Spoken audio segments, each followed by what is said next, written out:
మంత్రి ఉత్తమ్ కుమార్ రెడ్డి చేసిన వ్యాఖ్యలకు కౌంటర్ ఇచ్చారు బీజేఎల్పీ నేత ఏలేటి మహేశ్వర్ రెడ్డి. గతంలో ఉత్తమ్ కు పీసీసీ పదవి ఎలా వచ్చిందో చెప్పాలన్నారు. తనపై అసత్య ఆరోపణలు చేసే ముందు ఉత్తమ్ తన గతమేంటో మర్చిపోకూడదన్నారు.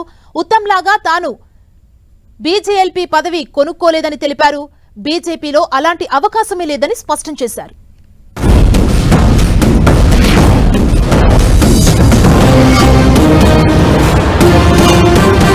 కమిషన్లు దోమినమాట, 1000 కోట్లు నేను తీసుకున్నట, 100 కోట్ల వరకు పంపించినట. ఇంత పచ్చి అబద్ధం, దుర్మార్గపు నీచమైన మాటలు వాడు ఉపసంహరించుకోవాలని చెప్పి నేను డిమాండ్ చేస్తున్నా. మరి ఢిల్లీకి పైసలు పంపించిండ్రు, మరి వాళ్ళు ఢిల్లీకి పైసలు పంపించి కొత్తగా బీజేపీలో చేరినారు, ఫ్లోర్ లీడర్ పదవి కొనుక్కున్నావు. కానీ మాకు ఆ సంస్కృతి లేదు. ఉత్తమ్ కుమార్ రెడ్డి అసలు కాదు.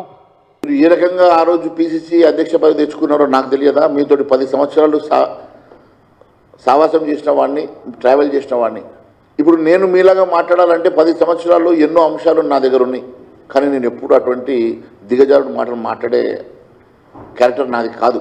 10 సంవత్సరాల్లో మనం కలిసి ట్రావెల్ చేసిన సందర్భాల్లో ఎన్నో అంశాలు మన మధ్య ఉన్నాయి కదా. ఏ రోజైనా నేను అటువంటి అంశాలు బయట మాట్లాడినటువంటి చరిత్ర నాకు లేదు.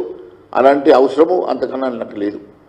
మీకు తెలుసు, గతంలో మీ దగ్గర ఉన్నటువంటి ఒక సహచర మంత్రి చెప్పిండు పీసీసీ పదవి కొన్నారని.